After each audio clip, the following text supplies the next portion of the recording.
कराची की उस रात हवा में सिर्फ चिपचिपी नमी नहीं थी, बल्कि एक ऐसा डर घुला हुआ था जो सांस के साथ अंदर उतरकर रूह तक जम जाता था। स्ट्रीट लाइट्स की पीली थकी हुई रोशनी में गलियों की दीवारों पर परछाइयां अजीब तरह से हिल रही थीं, मानो अंधेरा खुद कोई खेल खेल रहा हो। दूर से देखने वाला धोखा खा सकता था। लैयारी की उलझी गलियों में कुछ लड़के शोर मचाते हुए फुटबॉल खेल रहे हैं। कोई हंसता, कोई चिल्लाता, लेकिन जो इंसान जरा भी पास जाने की हिम्मत करता, उसके लिए वह मंजर जिंदगी का आखिरी सबक बन सकता था। क्योंकि वहां पैरों से लुढ़क रही चीज कोई गेंद नहीं थी, उसमें चमड़ा था, मगर इंसानी। वह एक जिंदा इंसान का कटा हुआ सिर था, आंखें खुली हुई जैसे अब भी कुछ कहना चाहती हो, चेहरा सन्नाटे से भरा हुआ। वह सिर किसी गुमनाम आदमी का नहीं था, बल्कि लैयारी के बेताज बादशाह कहे जाने वाले अरशद पप्पू का था। वही अरशद पप्पू जिसके नाम से कभी कराची के बड़े कारोबारी पानी मांग लेते थे। आज उसका सिर उसी मिट्टी में ठोकरें खा रहा था जहां से उसने राज किया था।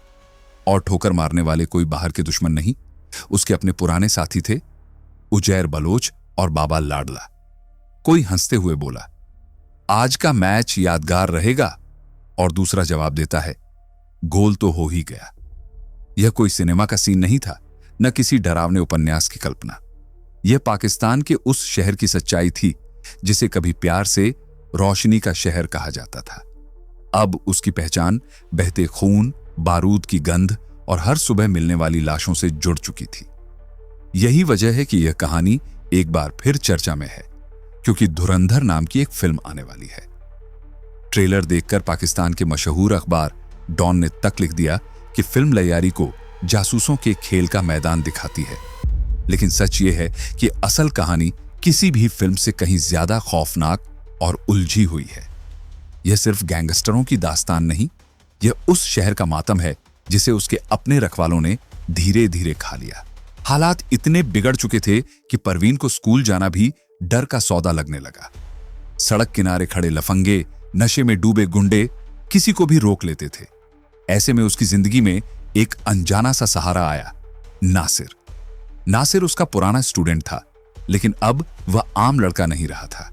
चौड़ा सीना, फौलादी बाजू और आंखों में बॉक्सर बनने का सपना। वह परवीन को दिल से इज्जत देता था। बिना किसी से पूछे उसने खुद ही फैसला कर लिया कि वह उसकी सुरक्षा करेगा। जब परवीन स्कूल से लौटती, नासिर कुछ कदम पीछे पीछे चलता, बिल्कुल साए की तरह। रास्ते में अगर कोई मनचला दिख जाता तो नासिर की आवाज गूंजती, ओए साइड हो जा, बाजी आ रही है। उस आवाज में ऐसी सख्ती होती कि बड़े बड़े बदमाश भी नजरें झुका लेते। यही उस दौर का लैयारी था जहां एक टीचर को सुरक्षित घर पहुंचाने के लिए एक पहलवान की जरूरत पड़ती थी। जिंदगी मुश्किल थी, मगर लोगों की आंखों में उम्मीद की लौ अब भी जल रही थी। लेकिन सच यह है कि लैयारी में खौफ और हिंसा की जड़ें बहुत पहले ही जम चुकी थीं। 1960 के दशक में ही इसके बीज बो दिए गए थे। कहानी शुरू होती है दो सगे भाइयों से, शेरल और दादल। दादल का असली नाम दाद मोहम्मद था, मगर जुर्म की दुनिया उसे दादल के नाम से जानती थी। दोनों भाई चरस के सौदागर थे। उस जमाने में कराची के अंडरवर्ल्ड पर एक पुराना और खौफनाक नाम छाया हुआ था, काला नाग। ड्रग्स के धंधे का बेताज बादशाह। उसकी मर्जी के बिना लैयारी में पत्ता तक नहीं हिलता था।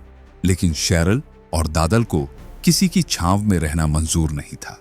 उन्होंने आपस में कहा, अगर राज चाहिए तो राजा को हटाना होगा, और एक दिन उन्होंने वही कर दिखाया। काला नाग को रास्ते से हटा दिया गया। उनका तरीका इतना वहशी था कि सुनकर रोंगटे खड़े हो जाएं। वे दुश्मन को चुपचाप नहीं मारते थे। बीच बाजार कत्ल होता और फिर सिर काटकर किसी चौराहे या खंभे पर टांग दिया जाता। यह उनका पैगाम था, हमसे टकराओगे तो यही अंजाम होगा। वह 1960 और 1970 का दौर था, जब AK-47 की गूंज नहीं बल्कि रामपुरी चाकू और धारदार छुरियों का खौफ चलता था। फिर वक्त ने करवट ली। 1990 का दशक आया और लैयारी के जुर्म के इतिहास में एक ऐसा नाम उभरा जिसने सारी परिभाषाएं बदल दी।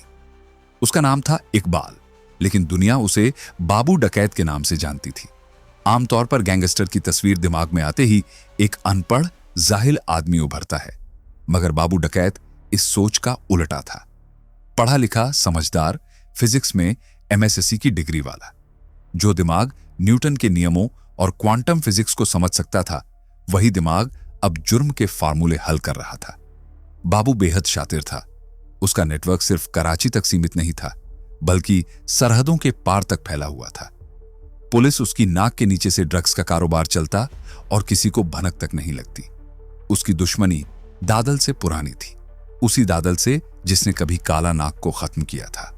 बाबू ने ठान लिया, हिसाब बराबर होगा, और फिर दादल को बीच बाजार काट डाला गया। एक पढ़ा लिखा फिजिक्स का स्टूडेंट पुराने डॉन का कातिल बन चुका था, लेकिन बाबू डकैत की कहानी किसी फिल्मी गोलीबारी पर खत्म नहीं हुई। जब पुलिस और CIA ने मिलकर उसे दबोचा, तब तक उसकी जिंदगी उसे सजा दे चुकी थी। वह लकवे का शिकार हो चुका था, पैरालाइज्ड। ताकतवर शेर अब पिंजरे में पड़ा। कहते हैं आखिरी दिनों में वह बस छत की तरफ देखता रहता और बुदबुदाता, हिसाब तो पूरा। और उसी हाल में उसने दम तोड़ दिया। लहियारी की गलियों में जुर्म की यह दास्तान यहीं खत्म नहीं हुई, लेकिन यह वही मोड़ था जहां से अंधेरा और गहरा होता चला गया। दादल के मारे जाने के बाद लहियारी की बादशाहत एक पल के लिए खाली जरूर हुई, लेकिन उसका खून ठंडा नहीं पड़ा था। उसकी विरासत जिंदा थी, और उस विरासत का नाम था अब्दुल रहमान बलोच। यही वही लड़का था जो आगे चलकर पूरे पाकिस्तान में रहमान डकैत के नाम से जाना गया, और जिसने दहशत के मायने ही बदल दिए। उस वक्त रहमान बहुत छोटा था, ना समझ, दुनिया की चालाकियों से अनजान। उसे एक हाथ की जरूरत थी जो उसे थाम सके, एक ऐसे शख्स की जो उसे रास्ता दिखा सके। यह जगह भरी हाजी लालू। हाजी लालू दादल का पुराना साथी और बिजनेस पार्टनर था। उसने रहमान को अपने साये में ले ली, ठीक अपने बेटे की तरह। हाजी लालू के खुद के 7 बेटे थे, और उन्हीं में से एक था अरशद पप्पू। यह नाम आगे चलकर रहमान की जिंदगी का सबसे बड़ा जख्म बनने वाला था। हाजी लालू ने रहमान को जुर्म की दुनिया की हर बारीकी सिखाई। किससे हफ्ता लेना है, पुलिस को कैसे साधना है, और दुश्मन को कब और कैसे मिटाना है। उनका ठिकाना शेरशाह कब्रिस्तान के आसपास था। वहीं से ड्रग्स और जबरन वसूली का पूरा नेटवर्क चलता था। बाप और बेटे जैसे इस रिश्ते में दोनों ने मिलकर लहियारी को निचोड़ लिया। कुछ वक्त तक सब कुछ सही चलता रहा। पैसा बेहिसाब आ रहा था, रुतबा बढ़ता जा रहा था, लेकिन जुर्म की दुनिया में भरोसे की उम्र बहुत छोटी होती है। जहां लालच होता है, वहां धोखा तय होता है। बात 1990 के दशक के बीच की है। रहमान डकैत ने एक बेहद अमीर व्यापारी को अगवा किया। फिरौती की रकम इतनी बड़ी थी कि करोड़ों की गिनती चल रही थी। तभी हाजी लालू के मन में शैतान जाग उठा। वह रहमान के पास गया, बड़े सलीके से, बाप जैसी नरमी के साथ उसके कंधे पर हाथ रखा और बोला, बेटा रहमान, मेरी बात मान ले। इस आदमी को छोड़ दे, मेरी इज्जत का सवाल है। इसके साथ मेरे पुराने ताल्लुकात हैं, हम इससे एक पैसा भी नहीं लेंगे। रहमान, जो लालू को सच में पिता मानता था, उसकी बात काट नहीं सका। उसने बिना सवाल किए व्यापारी को आजाद कर दिया। लेकिन असली चाल तो रहमान की पीठ पीछे चली थी। कुछ ही दिनों बाद सच्चाई सामने आई। पता चला कि हाजी लालू ने उसी व्यापारी से चुपचाप पूरे 1 करोड़ रुपए वसूल लिए थे। रहमान को भनक भी न लगे, उससे पहले लालू ने उसे एक छोटे से केस में फंसा दिया और पुलिस के हवाले करवा दिया। मकसद साफ था, रहमान जेल में सड़ता रहे और पैसे मांगने की ताकत न रखे। सलाखों के पीछे बैठा रहमान हर रात यही सोचता रहा कि जिसे उसने बाप माना, उसी ने उसे बेच दिया। उस 1 करोड़ की ठगी ने उसके अंदर बचे इंसान को हमेशा के लिए खत्म कर दिया। जेल की दीवारों के बीच उसने खुद से कहा, आज से हाजी लालू मेरा बाप नहीं, मेरा दुश्मन है। और यहीं से एक ही परिवार 2 खेमों में टूट गया। एक तरफ हाजी लालू और उसका बेटा अरशद पप्पू, दूसरी तरफ अकेला, जख्मी और आग से भरा रहमान डकैत। यह सिर्फ गैंग का बंटवारा नहीं था, यह कराची की सड़कों पर खून की लंबी कहानी की शुरुआत थी। अब जमाना चाकू और छुरियों का नहीं रहा था, ऑटोमेटिक हथियारों का दौर आ चुका था। रहमान डकैत जेल से बाहर निकलते ही एक ऐसा दरिंदा बनने वाला था जिसके लिए रिश्तों का कोई मतलब नहीं था। पैसा तो बस बहाना था, असली आग तो उसके अंदर बचपन से ही जल रही थी। उसके लिए किसी को मार देना उतना ही आसान था जितना सांस लेना। जुर्म की दुनिया में उसका पहला कदम महज 13 साल की उम्र में पड़ चुका था, जब एक मामूली बहस में उसने पड़ोसी के पेट में चाकू घोंप दिया था। लेकिन 1995 में जो हुआ, उसने लैयारी के सबसे पुराने अपराधियों की भी रूह कंपा दी। रहमान को शक हो गया कि उसकी अपनी सगी मां का रिश्ता किसी दुश्मन गैंग के आदमी से चल रहा है और वही उसकी मुखबिरी कर रही है। उस शक ने रहमान के अंदर की आखिरी हद भी तोड़ दी। अब वह सिर्फ दुश्मनों से नहीं, अपने खून से भी लड़ने को तैयार हो चुका था। उस रात रहमान जब घर लौटा तो उसकी आंखों में इंसान नहीं, सिर्फ आग थी। उसने कुछ पूछा नहीं, किसी से बहस नहीं की, कोई सफाई नहीं चाही, बस शक था। और उसी शक ने उसे हैवान बना दिया। पल भर में उसने अपनी ही मां का गला दबा दिया। न कोई आंसू, न कोई हिचक, और बेरहमी देखिए कि कत्ल के बाद उसने लाश को छुपाने की कोशिश भी नहीं की। उसी कमरे में, उसी पंखे से उसने अपनी मां के जिस्म को लटका दिया और नीचे फर्श पर बैठकर खाली नजरों से उसे देखता रहा, मानो खुद से कह रहा हो, अब जो होना था हो गया। उसी पल लैयारी ने समझ लिया कि यह लड़का मामूली अपराधी नहीं है, यह तो सरहदें तोड़ चुका शैतान है।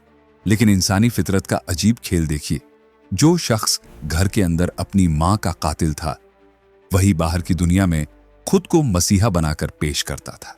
रहमान डकैत लैयारी का रॉबिनहुड कहलाना चाहता था। वह गरीबों के अस्पतालों के बिल भरता, जरूरतमंद लड़कियों की शादियों का खर्च उठाता, नौजवानों के लिए फुटबॉल टूर्नामेंट करवाता और जगह जगह मुफ्त खाने के लंगर खुलवाता। लोग सीना ठोक कर कहते, हमारा रहमान भाई तो फरिश्ता है। रहमान जानता था कि यही भीड़ उसका कवच है। जनता साथ हो तो पुलिस भी हद पार करने से पहले 100 बार सोचे। धीरे धीरे रहमान ने लैयारी में अपनी अलग हुकूमत खड़ी कर ली। यह सरकार कागजों में नहीं, डर में चलती थी। यहां उसका पर्ची सिस्टम चलता था। अगर किसी को घर में मरम्मत करनी हो, एक ईंट तक लगवानी हो, राशन की दुकान खोलनी हो या सड़क किनारे बीड़ी सिगरेट का खोखा लगाना हो, तो पहले रहमान के दफ्तर जाकर पर्ची कटवानी पड़ती थी। यह सीधा सीधा टैक्स था जो डॉन की जेब में जाता था। और जंग सिर्फ ड्रग्स या पैसों की नहीं थी, जंग पानी की भी थी। कराची जैसे शहर में पानी सोने से कम कीमती नहीं। गैंग्स ने सरकारी पानी की लाइनों पर कब्जा कर लिया था। पाइपलाइनों में अवैध वाल्व लगाए गए, टैंकर भरे गए और वही पानी जो नल से मुफ्त आना चाहिए था, लोगों को महंगे दामों पर बेचा जाने लगा। यह पानी की कालाबाजारी गैंग वॉर की सबसे बड़ी फंडिंग बन गई। उधर अरशद पप्पू भी चुप बैठने वालों में से नहीं था। वह भी उसी मिट्टी से बना था जिस मिट्टी ने रहमान को गढ़ा था। अब यह लड़ाई सिर्फ इलाके या धंधे की नहीं रह गई थी, यह इज्जत और बदले की जंग बन चुकी थी। शुरुआत पप्पू ने की और उसने वह हद पार कर दी जिसे अंडरवर्ल्ड में भी पाप माना जाता है। वह अपने गुर्गों के साथ कब्रिस्तान पहुंचा। रहमान के पिता दादल की कब्र ढूंढी गई, मिट्टी हटाई गई और मुर्दे की हड्डियों की बेअदबी की गई। यह एक गंदा और सीधा संदेश था, तू मरेगा तो भी सुकून से नहीं सो पाएगा। जब रहमान को यह खबर मिली तो वह पागल हो उठा। उसने दांत पीसकर कहा, अब यह जंग खत्म होकर ही रहेगी। लेकिन अरशद पप्पू का दिल अब भी नहीं भरा था। उसे रहमान को तड़पाना था। एक दिन पप्पू ने रहमान के चाचा को हब चौकी के पास घेर लिया। वह चाहता तो एक गोली में काम तमाम कर सकता था, लेकिन उसने दर्द लंबा चुना। गोलियां चलने लगी, चीखें, तड़तड़ाहट और फिर खामोशी। इसी खूनी खेल में एक नया चेहरा सामने आया, फैजू बलोच। फैजू रहमान का दोस्त था और पेशे से ट्रांसपोर्टर, ट्रक, गाड़ियां और अच्छा खासा कारोबार। रहमान अपने गैंग के खर्चों के लिए अक्सर फैजू से मदद लेता था। अरशद पप्पू की नजर इस कमाई पर टिक गई। उसने फैजू को धमकाया, अब से हफ्ता हमें मिलेगा। फैजू ने साफ शब्दों में कहा, मैं दोस्ती बेचने वालों में से नहीं हूं। यही जवाब उसकी मौत का फरमान बन गया। पप्पू उसके अड्डे पर पहुंचा और फैजू को गोलियों से भून दिया। फैजू का एक बेटा था, उजैर जान बलोच। उजैर उस वक्त जुर्म की दुनिया से बहुत दूर था। वह एक सरकारी अस्पताल में वार्ड बॉय की मामूली नौकरी करता था। सीधा साधा, पढ़ा लिखा इंसान। लेकिन जब उसने अपने पिता की खून से सनी लाश देखी तो उसकी दुनिया उजड़ गई। उसने पहले कानून पर भरोसा किया, थानों के चक्कर लगाए, अफसरों के दरवाजे खटखटाए, लेकिन जवाब में उसे खामोशी और धमकियां मिली। गैंग का खौफ इतना था कि कोई आगे आने को तैयार नहीं था। टूटकर उजैर ने वही रास्ता चुना जो लैयारी का हर मजबूर आदमी चुनता था, हथियार का रास्ता। उसने अपने बचपन के दोस्त रहमान डकैत का हाथ थाम लिया। और यहीं से एक शरीफ वार्ड बॉय कराची के अगले बड़े गैंगस्टर बनने की राह पर चल पड़ा। वक्त के साथ रहमान डकैत का कद इतना बड़ा हो गया कि वह सिर्फ अंडरवर्ल्ड का नाम नहीं रहा। 18 अक्टूबर 2007 को जब पाकिस्तान की पूर्व प्रधानमंत्री बेनजीर भुट्टो सालों बाद वतन लौटी तो कराची एयरपोर्ट पर लाखों लोगों का सैलाब उमड़ा हुआ था। तभी एक भयानक धमाका हुआ। कार बम फटा, करीब 140 लोग मारे गए। हर तरफ चीखें, लाशें और अफरा तफरी। लेकिन उस हंगामे के बीच एक बात चौंकाने वाली थी। बेनजीर भुट्टो की बुलेट प्रूफ गाड़ी का स्टीयरिंग किसी फौजी या पुलिस अफसर के हाथ में नहीं था। वह स्टीयरिंग रहमान डकैत के हाथों में था। और उस पल कराची ने साफ देख लिया कि असली ताकत किसके पास है। जी हां, जिस शख्स के नाम पर पुलिस ने लाखों का इनाम घोषित कर रखा था, वही आदमी उस पल देश की सबसे बड़ी नेता की हिफाजत में तैनात था। उसी रहमान ने बेनजीर भुट्टो को मौत के उस खौफनाक मंजर से निकालकर सही सलामत बिलावल हाउस तक पहुंचाया था। यह किस्सा अपने आप में बता देता है कि उस दौर के कराची में असली ताकत किसके हाथ में थी। लेकिन कहते हैं ना, हर शेर के सामने एक सवा शेर जरूर आता है। कराची पुलिस में भी एक ऐसा अफसर था जो मौत से आंखें मिलाने से नहीं डरता था। एसएसपी चौधरी असलम। उनका अंदाज किसी फिल्मी हीरो से कम नहीं था। सफेद कड़क सलवार कमीज, एक हाथ में सुलगती सिगरेट और दूसरे में पिस्तौल। जब 2012 में बॉलीवुड की फिल्म राउडी राठौड़ रिलीज हुई तो कराची की गलियों में लोग चौधरी असलम को उसी नाम से पुकारने लगे। वह एनकाउंटर स्पेशलिस्ट थे और उन्होंने ठान लिया था, या तो रहमान खत्म होगा या मेरी कहानी। चौधरी असलम जानते थे कि रहमान को पकड़ना आसान नहीं है। उसका मुखबिरी नेटवर्क ऐसा था कि पुलिस की हर हरकत पहले ही उस तक पहुंच जाती थी। लेकिन 2006 में किस्मत ने पुलिस का साथ दिया। एक पुख्ता खबर मिली कि रहमान बलूचिस्तान के विदर इलाके में छिपा हुआ है। चौधरी असलम ने एक पल भी बर्बाद नहीं किया। टीम तैयार हुई, जाल बिछा, गोलियां चलीं और आखिरकार रहमान डकैत जिंदा पकड़ लिया गया। यह पुलिस के लिए किसी ट्रॉफी से कम नहीं था। उसे हथकड़ियां लगाकर सलाखों के पीछे डाला गया। हिरासत में उससे सख्त पूछताछ हुई। कहते हैं 3rd डिग्री पढ़ते ही बड़े बड़े सूरमा टूट जाते हैं। रहमान भी आखिरकार बिखर गया। रोते हुए उसने अपने कई गुनाह कबूल कर लिए। लगा कि खेल खत्म हो गया है, लेकिन कहानी का असली मोड़ अभी बाकी था। रहमान सिर्फ डर का नाम नहीं था, वह बेशुमार दौलत का मालिक भी था। जेल की कोठरी में बैठकर भी उसने शतरंज बिछा दी। उसने चौधरी असलम की टीम के कुछ कमजोर और बिकाऊ पुलिस वालों तक पहुंच बना ली। फिर सामने रखी गई एक ऐसी पेशकश जिसे ठुकराना आसान नहीं था। 5 करोड़ रुपए। उस दौर में यह रकम सपने जैसी थी। ईमान डगमगाया, नजरें झुकी और अगली सुबह कराची जागा तो खबर फैली कि रहमान डकैत पुलिस हिरासत से फरार हो चुका है। न कोई दीवार टूटी, न कोई सुरंग बनी। वह थाने के मेन गेट से ऐसे निकला जैसे कोई खास मेहमान विदा हो रहा हो। यह चौधरी असलम ही नहीं, पूरी कराची पुलिस के चेहरे पर तमाचा था। रहमान ने फिर साबित कर दिया कि कानून उसकी जेब में चलता है। रहमान का इस तरह बार बार जेल से निकल जाना चौधरी असलम के लिए अब सिर्फ नौकरी का मसला नहीं रहा, यह उसकी इज्जत, उसकी मूंछ का सवाल बन गया। एक महफिल में उसने साफ शब्दों में कहा, अब हथकड़ी नहीं लगेगी, अगली मुलाकात सीधे एनकाउंटर में होगी। यहीं से शुरू हुआ वह खतरनाक खेल जहां शिकारी और शिकार एक दूसरे की सांसें गिनने लगे। लेकिन इस खूनी अंत तक पहुंचने से पहले कहानी में 2 ऐसे किरदार आते हैं जो हर वार के बाद मलबा समेटते थे, एक रिपोर्टर और एक एम्बुलेंस ड्राइवर। लयारी की दास्तान सिर्फ गैंगस्टरों की नहीं थी, यह उन लोगों की भी थी जो रोज मौत के निशान साफ करते थे। रहमान के फरार होने के बाद शहर दहशत में था, लेकिन इसी दहशत के बीच 2 आम लोग अपनी जिंदगी की सबसे भारी जंग लड़ रहे थे। पहला नाम था सफदर, कराची में ईदी फाउंडेशन की एम्बुलेंस चलाने वाला सफदर। ईदी फाउंडेशन पाकिस्तान का सबसे बड़ा समाज सेवी संगठन है। सफदर का दिल सेवा से भरा था क्योंकि उसका अपना भाई आदिल बचपन से पोलियो से जूझ रहा था। अस्पतालों की लाइनों में अपने भाई को तड़पते देख देखकर उसने तय कर लिया था कि वह दूसरों के काम आएगा।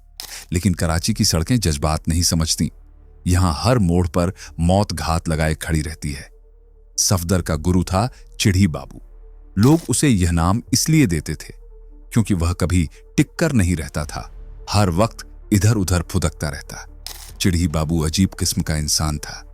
लाश उठाते वक्त भी कभी गुनगुना लेता, कभी हल्का सा नाच लेता। शायद मौत से निपटने का उसका यही तरीका था। एक दिन सफदर को कॉल मिला, काकरी ग्राउंड के पास एक लाश पड़ी है।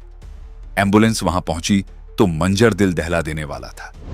कई दिन पुरानी लाश, ड्रग्स का शिकार, मक्खियां भिन भिना रही थीं, कीड़े रेंग रहे थे और बदबू ऐसी कि सांस लेना मुश्किल।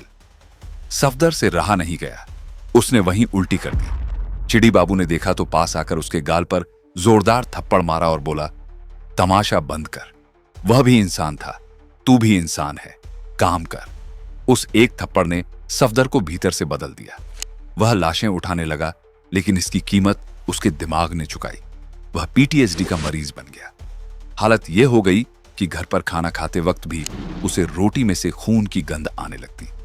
उसे लगता उसके हाथों से मौत की बदबू कभी नहीं जाएगी। वह अपने बच्चों को गले लगाने से भी डरने लगा। शहर के दूसरे कोने में एक और नौजवान अपनी पहचान खोज रहा था। नाम था जिले। उसका सपना इंजीनियर बनने का था, लेकिन पढ़ाई में मन नहीं लगता था। उसे 1992 का क्रिकेट वर्ल्ड कप याद था, टीवी पर दिखने वाला ग्लैमर। वही उसे खींच लाया क्राइम रिपोर्टिंग की तरफ। शुरुआत में उसे लगा कि यह सब फिल्मों जैसा होगा, लेदर जैकेट, सनग्लास और बाइक। लेकिन हकीकत ने जल्दी ही उसे जमीन पर लापटका। उसका पहला बड़ा असाइनमेंट था कराची के एग्जाम माफिया को कवर करना। जिले कैमरा लेकर सेंटर के बाहर रिपोर्टिंग कर रहा था, जोश में बोल रहा था। तभी एक आदमी बाहर निकला, बिना कुछ कहे उसके मुंह पर जोरदार घूंसा मारा। माइक जमीन पर गिर गया, होंठ फट गए, खून बहने लगा। उस दिन जिले को समझ आ गया कि कराची में सवाल पूछने की कीमत अक्सर खून से चुकानी पड़ती है। लेकिन जिले अब सिर्फ रिपोर्टर नहीं रहा था, उसे ब्रेकिंग न्यूज की लत लग चुकी थी, बिल्कुल ड्रग्स जैसी। उसे हर हाल में सबसे पहले सबसे बड़ी खबर चाहिए होती थी। यह नशा इतना बढ़ गया कि वह इंसान कम और मशीन ज्यादा बन गया। उसके मोबाइल की गैलरी में न परिवार की मुस्कान थी, न दोस्तों की यादें। वहां सिर्फ एनकाउंटर में मारे गए अनजान लोगों की बिगड़ी हुई लाशों की तस्वीरें थीं। वह लाश के पास झुककर क्लोज अप लेता, चेहरा कैप्चर करता ताकि पहचान हो सके। हर मौत उसके लिए किसी इंसान का अंत नहीं, बल्कि एक स्कूप थी। संवेदना कब मर गई उसे खुद पता नहीं चला। कहानी फिर लौटती है रहमान डकैत पर। वक्त था 2009। रहमान अब पुलिस के लिए सिर्फ अपराधी नहीं, सिरदर्द बन चुका था। चौधरी असलम अपना पूरा जाल बिछा चुके थे। अगस्त की एक उमस भरी रात थी। जिले के फोन की घंटी बजी। उधर से एक पुलिस अफसर की दबी आवाज आई, जिले अलर्ट हो जाओ, बहुत बड़ी खबर है। रहमान की लोकेशन मिल गई है, घेराबंदी होने वाली है, आज रात खेल खत्म होगा। जिले का दिल धक धक करने लगा। यह उसके करियर का सबसे बड़ा पल था। करीब 5 घंटे बाद दोबारा कॉल आया, काम हो गया है, पहुंच जाओ। जिले कैमरा उठाकर टीम के साथ भागा। जगह थी बिन कासिम, कराची के बाहरी इलाके का एक सुनसान कोना। वहां पुलिस की गाड़ियां नीली लाल लाइट जलाए खड़ी थी। जमीन पर धूल और खून में सना एक जिस्म पड़ा था। जिले ने कैमरा झूम किया। चेहरा पहचान में आते ही उसने सांस रोक ली। वही था रहमान डकैत, जो कभी कराची की गलियों का राजा कहलाता था, आज बेहोश सा पड़ा था। पुलिस ने इसे एनकाउंटर कहा, लेकिन शहर जानता था कि यह बदला था, चौधरी असलम का बदला। जिले ने कैमरा ऑन किया और बोल पड़ा, लैयारी का शेर ढेर हो गया। राजा मर चुका था, लेकिन गद्दी खाली नहीं रह सकती थी। सवाल सिर्फ एक था, अब अगला कौन? जिले को अगला स्कूप चाहिए था। उसने अपने सारे सूत्र दौड़ा दिए। कुछ ही वक्त में उसे लैयारी के एक छुपे हुए बंगले में बुलाया गया। वहां 2 चेहरे सामने आए। पहला था उजैर बलोच, सूट बूट में, फर्राटेदार इंग्लिश बोलता हुआ, किसी मल्टीनेशनल कंपनी के एग्जीक्यूटिव जैसा। दूसरा था बाबा लाडला, रहमान का सबसे भरोसेमंद आदमी, कद में छोटा, आंखों में जहर, एकदम ठेठ गुंडा। जिले ने सवाल दागा, अब सरदार कौन? ताकत और सीनियरिटी बाबा लाडला के पास थी, लेकिन उसने उजैर की तरफ इशारा किया और कहा, हमारे अगले सरदार उजैर भाई होंगे। उसी रात जिले ने ब्रेकिंग न्यूज चला दी, लैयारी को नया गॉडफादर मिल गया है, उजैर बलोच। लेकिन जिले को अंदाजा नहीं था कि यह सूट बूट वाला डॉन रहमान से भी ज्यादा बेरहम निकलेगा। रहमान के पास कम से कम कुछ उसूल थे। उजैर के पास सिर्फ बदले की आग थी, और इस आग में सबसे पहला नाम था अरशद पप्पू, वही जिसने उजैर के पिता को मारा था। बात है मार्च 2013 की। कराची का पॉश इलाका डिफेंस, जहां बड़े बड़े लोग रहते हैं, वहीं एक घर में अरशद पप्पू छुपा बैठा था। लेकिन अब खेल बदल चुका था। उजैर बलोच का वक्त था। उसके लोग पुलिस की वर्दी पहनकर पहुंचे और पप्पू को उसके भाई यासिर अराफात के साथ उठा ले गए। उन्हें वहां लाया गया जहां मौत का तमाशा रचा जाना था, लैयारी। रात गहरी थी, गलियों में भीड़ जमा थी। उजैर बलोच और बाबा लाडला सामने खड़े थे। अरशद पप्पू को उनके बीच लाया गया। घंटों यातना दी गई।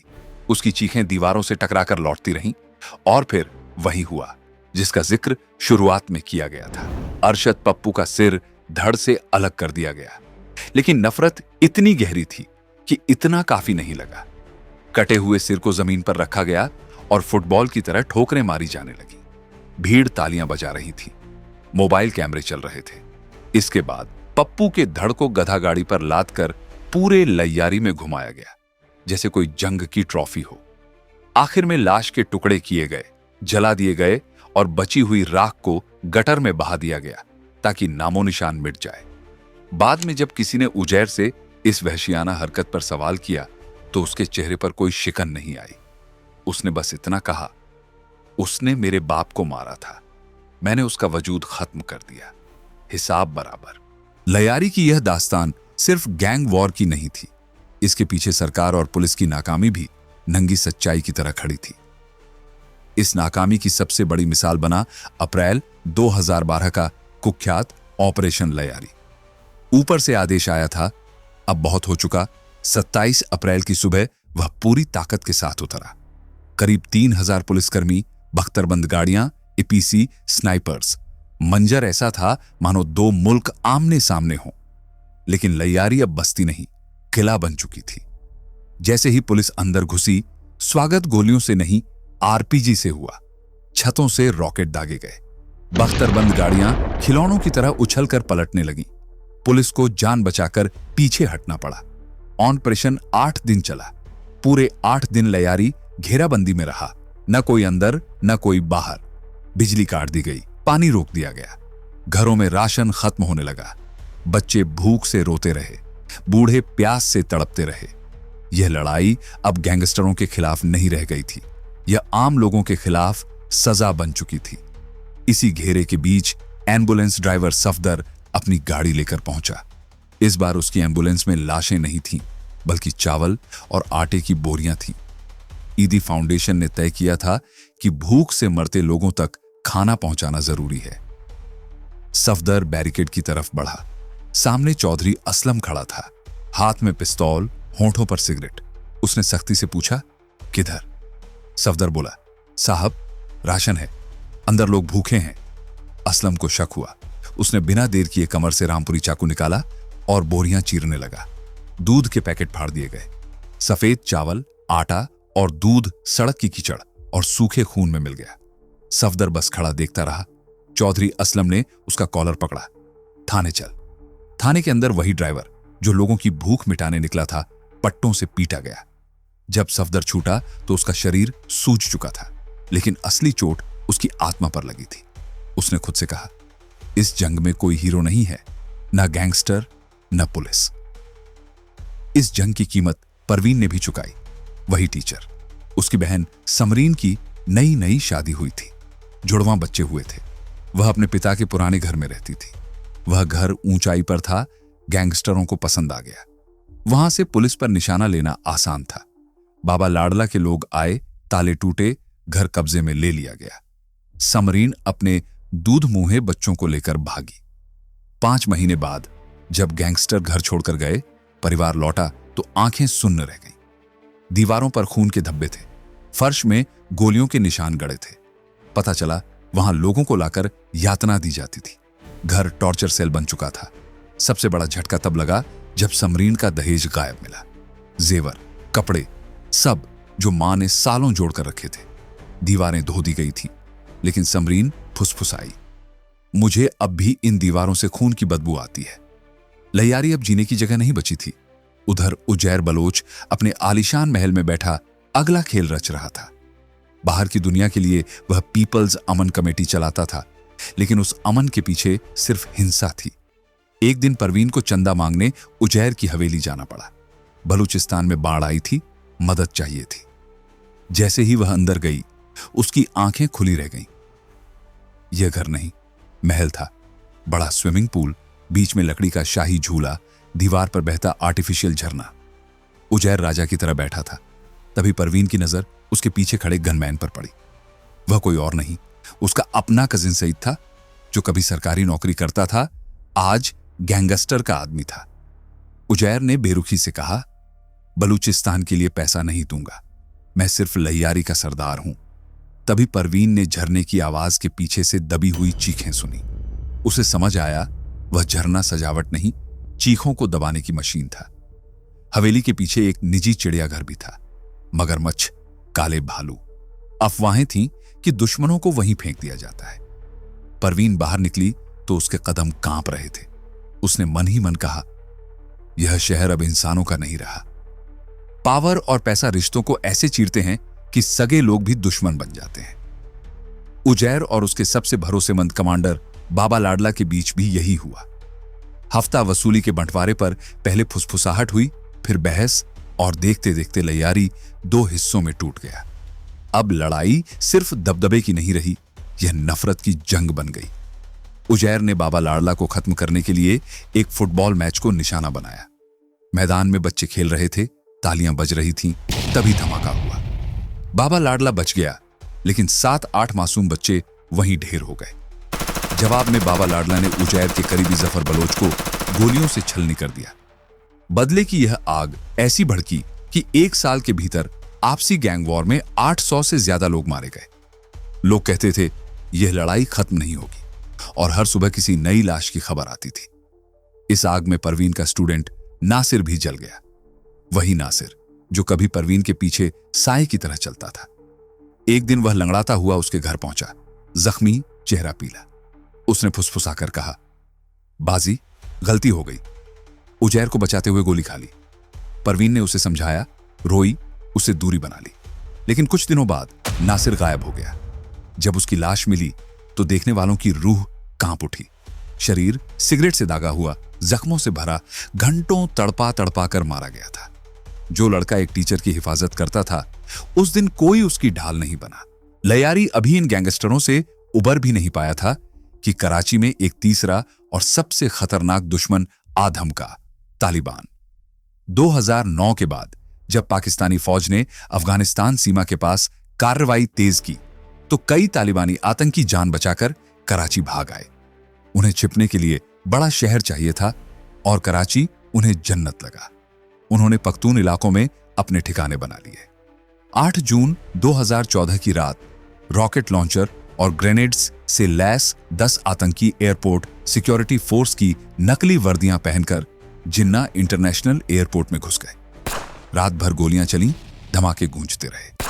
सुबह होते होते सभी 10 आतंकी मारे गए, लेकिन इस हमले ने हुकूमत की नींद उड़ा दी। संदेश साफ था, शहर हाथ से फिसल रहा है। अब फैसला हुआ जीरो टॉलरेंस का। रेंजर्स को खुली छूट मिली। ऑपरेशन कराची शुरू हुआ। निशाने पर सिर्फ आतंकी नहीं, लैयारी के गैंगस्टर भी थे। इस सफाई अभियान की पहली बड़ी कीमत खुद चौधरी असलम ने चुकाई। 2014 में तालिबान ने उसकी गाड़ी पर सुसाइड हमला किया। करीब 200 किलो RDX से भरी कार ने उसकी जीप को हवा में उड़ा दिया। कराची का राउडी राठौड़ धुएं में खो गया। शहर सन्न रह गया, लेकिन ऑपरेशन रुका नहीं। बाबा लाडला जान बचाकर ईरान सीमा के पास बलूचिस्तान में छिपा, मगर 2017 में रेंजर्स वहां तक पहुंच गए। एनकाउंटर हुआ और बाबा लाडला मारा गया। उजैर बलोच ज्यादा चालाक निकला। कभी बुर्का पहनकर, कभी एम्बुलेंस में छिपकर वह कराची से निकल गया। नकली पासपोर्ट बनवाया, मस्कट के रास्ते दुबई पहुंचा, लेकिन इंटरपोल ने वहां उसे धर दबोचा। पाकिस्तान लाए जाने पर पूछताछ में उसने जो बताया, उसने सबको चौंका दिया। उसने माना कि वह सिर्फ गैंगस्टर नहीं, बल्कि देश का गद्दार भी था। उसने ईरानी खुफिया एजेंसी को पाकिस्तानी सेना से जुड़े राज बेचे थे। फर्जी दस्तावेजों पर ईरानी नागरिकता ली थी। उसने 198 कत्लों की बात कबूली। अप्रैल 2020 में मिलिट्री कोर्ट ने जासूसी के आरोप में उसे 12 साल की सजा सुनाई। यहीं कुलभूषण जाधव का नाम भी उछला।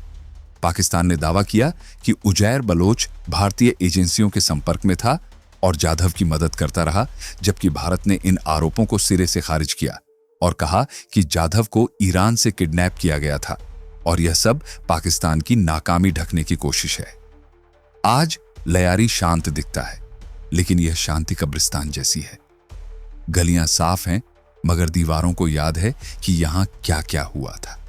मैदानों को याद है कि यहां गोल नहीं, गोलियां चली थीं। घरों को याद है कि यहां हंसी नहीं, चीखें गूंजी थीं। और यहीं कहानी रुकती नहीं, यहीं सोच शुरू होती है। अगर आपको यह कहानी सिर्फ अपराध नहीं, बल्कि सिस्टम की नाकामी, सत्ता की भूख और आम इंसानों की टूटती जिंदगी की परतें खोलती लगी हों, तो वीडियो को लाइक करें, चैनल को सब्सक्राइब करें और घंटी जरूर दबाएं।